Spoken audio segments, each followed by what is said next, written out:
Vilki kā lielie plēsēji regulē kā zālēdāju, tā arī vidējo plēsēju, piemēram, lapsu, āpšu, jenatsuņu blīvumu. Atšķirībā no selektīva medību procesa, vilki iesaistās citu dzīvnieku populāciju regulācijā jau no piedzimšanas brīža, tāpēc to ekoloģisko funkciju medības nevar pilnvērtīgi aizstāt. Ņemot vērā faktu, ka vilki ir plēsēji ar savu vietu barības ķēdē, vilku blīvumu nosaka pieejamā barības bāze. Stabilā ekosistēmā visvairāk ir augu valsts pārstāvju, jeb producentu, kam seko augēdāju dzīvnieki, kuru skaits jeb biomasa ir būtiski mazāka, savukārt plēsēju ir vēl mazāk. Pašreizējie siltāka klimata apstākļi un lauksaimniecības intensifikācija ar ražas pieaugumu ir veicinājuši zālēdāju, īpaši briežu dzimtas dzīvnieku vairošanos. Tas savukārt nodrošinājis arī plēsēju skaita pieaugumu, taču to blīvums ir ievērojami mazāks, salīdzinot ar zālēdāju blīvumu.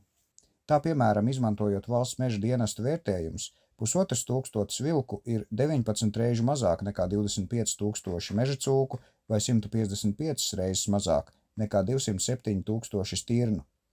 Spriežot pēc barības pieejamības, pašreizējie apstākļi Latvijā pieļauj vilku populācijas strauju atjaunošanos, pat ja medībās no populācijas izņem lielu daļu individu. Latvijas Valsts mežzinātnes institūta Silava veiktie nomedīto vilku kuņģa satura pētījumi liecina, ka Latvijā vilki galvenokārt barojas ar stirnām un meža cūkām, kā arī staltbriežiem. Diezgan bieži vilku barībā konstatēti arī bebri. Kaut arī Latvijā vilkiem pilnīgi pietiek ar savvaļas dzīvnieku nodrošināto barības bāzi. Diemžēl vilki izmanto iespējas tikt arī pie vieglāk nomedījumiem dzīvniekiem un mēdz uzbrukt mājlopiem. Vilku uzbrukumu skaits mājlopiem patiešām pēdējos gados ir pieaudzis. Atbildīgā institūcija par šo postījumu informācijas apkopošanu ir Valsts meža dienests. Un patiešām pēc viņu rīcībā esošās informācijas, kas ir arī viņu mājaslapā publicēta, vilku uzbrukumu skaits pēdējos gados ir pieaudzis. Pēdējo 20 gadu laikā Valsts meža dienestam ziņoto vilku uzbrukumu skaits mājlopiem ir palielinājies no vidēji 18 līdz vidēji 45 uzbrukumiem gadā un turpina pieaugt.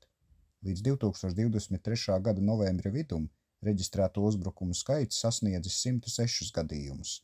Neziņoto gadījumu skaits nav zināms, kādēļ patiesais vilku uzbrukumu skaits mājlopiem varētu būt ievērojami lielāks.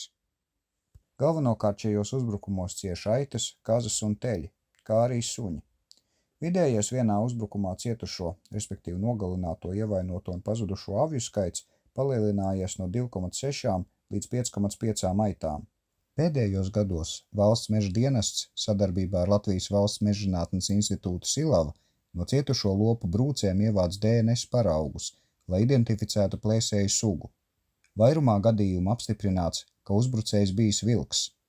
Pavisam vilku DNS cietušo lopu brūcēs konstatēta 92,8% gadījumu, ieskaitot gadījumus, kad konstatēta arī citu plēsēju, galvenokārt suņu DNS. Kaut arī pēdējo 20 gadu laikā ir palielinājies arī Latvijas vilku populācijas vērtējums, skaidrojot saistību ar uzbrukumu un cietušo lopu skaita pieaugumu, jāņem vērā arī lietoto ganāmpulku aizsardzības pasākumu efektivitāte pret plēsēju uzbrukumiem. Diemžēl vairumā ziņoto uzbrukumu gadījumu vilki nesaskārās ar vērā ņemamiem šķēršļiem, kas tos kavētu nokļūt aplokā.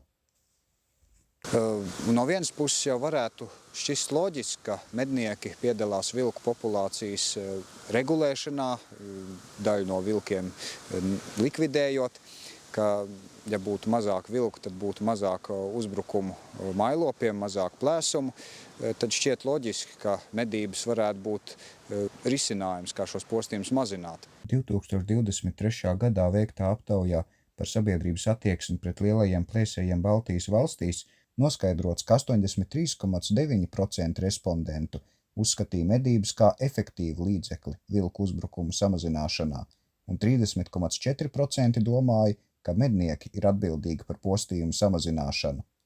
Tikai 9,3% respondentu norādīja, ka atbildīgs ir saimnieks, un 25,4% uzskatīja, ka atbildīgs ir saimnieks, taču prevencijas pasākumu ieviešanai būtu piešķirams valsts atbalsts. Diemžēl ir arī tāda sakarība, ka medības var netieši veicināt vilku postījumus mailopiem, proti gadījumos, ja tieši šos pieaugušos individus, vecāku individus medību dēļ tie iet bojā, tad par bāriņiem palikušie mazuļi var specializēties uz vieglāk iegūstajiem dzīvniekiem, tā skaitā mailopiem. Tā kā šādā veidā medības var postījumus arī palielināt. Tā kā ir jādomā, kā parūpēties par to, lai vilki šiem ganāmpulkiem neuzbruktu. Ir tātad vajadzīgi arī pasākumi, kas nepieļautu, lai vilki tiktu šiem mailopiem fiziski klāt. Latvijas Valsts Mežzinātnes institūta Silava 2017. gadā veiktajā aptaujā vilku sugas aizsardzības plāna atjaunošanas projekta ietvaros noskaidrots, ka 73,4% aptaujāto lauksaimnieku nelietoja nekādus aizsardzības līdzekļus, lai pasargātos no plēsēju uzbrukumiem. Turklāt 57,1% respondentu pirms saimnieciskās darbības uzsākšanas arī neizvērtēja iespējamos ar plēsēju klātbūtni saistītos riskus.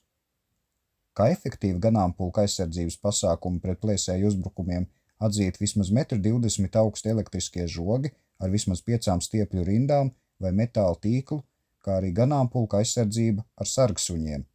Vairāk informācijas par ieteicamiem preventīviem pasākumiem vilku un citu lielo plēsēju uzbrukumu mazināšanai atrodami Valsts meža dienesta mājaslapā, kā arī Latvijas Valsts Mežzinātnes institūta Silava mājaslapā publicētajās maidzīvniekiem postījumus nodarījušās plēsēju sugas identificēšanas un nodarītā postījuma novērtēšanas vadlīnijās. Kaut arī kopumā šie pasākumi ganāmpulkus pasargā, jāpiebilst, ka tie tomēr pilnībā neizslēdz vilku uzbrukumu risku. Vienlaikus Latvijā mēs ar savām vilku medībām, kā šo postījumu preventīvu pasākumu, esam tādā privileģētā situācijā, jo daudz kur Eiropā vilki ir īpaši aizsargājami dzīvnieki un viņus nav atļauts medīt. Ir iespējams saņemt atļaujas konkrētu individu likvidēšanai, kas rada problēmas, bet tas ir gana sarežģīts process, lai tas nenotiktu uzreiz pēc postījumiem. Un jā, ņemot vērā, ka vilku populācijas ir atjaunojušās daudz kur citur Eiropā, tad šī postījuma problēma kļūst arvien aktuālāka un jau sāk domāt, vai nav vajadzīgi grozījumi normatīvos aktos, kas paredzētu vilkiem mazāku aizsardzības statusu un pieļautu viņu medības arī citvietē Eiropās. Bet pie mums Latvijā tātad vilku medības var notikt. Turklāt vēl mums ir tāda privileģēta situācija, ka mums vilkus var sākt medīt agrāk, proti 15. jūlijā, nekā mūsu kaimiņu valstīs. Igaunijā vilkus var medīt ar 1. novembri un Lietuvā ar 15. oktobri. Un tā kā šie postījumi notiek visu laiku, tad mūsu gadījumā vilkus var medīt agrāk, reaģējot tā uz šiem postījumiem un tos mazinot apkārtējām saimniecībām, likvidējot šos problēmu individus.